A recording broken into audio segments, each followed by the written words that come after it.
இல்லை என்ட்ரன்ஸ் வந்துட்டோம். இங்கே இவ்வளோ போட்டுருக்காங்க. இது எல்லாமே இங்கே இருக்குதுன்னு நினைக்கிறேன். அதேமாதிரி நாங்கள் போகாது எனக்கு இல்லை. அந்த கட்டையில் உட்காந்துக்கல அதை பார்க்கணுன்னு தான் ஆசை. அதை சொன்னாலே திட்டுறானுங்க அவனுங்க.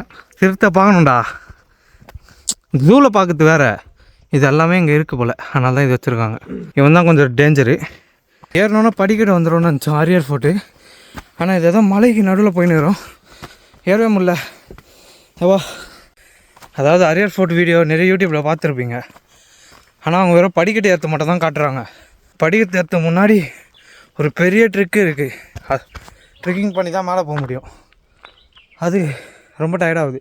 ஆனால் எக்ஸ்பெக்ட் பண்ணுறத விட கொஞ்சம் டஃப்பாக இருக்குது. ஆனால் நான் அப்படி தான் நினச்சேன். உண்மையிலே யூடியூப் வீடியோஸ் பார்த்துடல, படிக்கட்டு மட்டும்தான் இருக்குது, ஏறிலாம் நினச்சேன். யாருமே இதெல்லாம் காட்டவே இல்லை. அப்புறம் காட்டினா வரமாட்டோன்ட்டு இது பண்ணிட்டாங்களா என்னன்னு தெரில. ஜீவிதம் ஃபோர்ட் போயிட்டு ஒரு 5 hours 6 hours தூங்கணும் ரூம் போட்டு. அதனால தான் கொஞ்சம் நடக்க முடியுது என்னால். நேற்றுலாம் என்ட்டு என்னை பார்க்கலீங்களே, இஞ்சிச்சு காலு.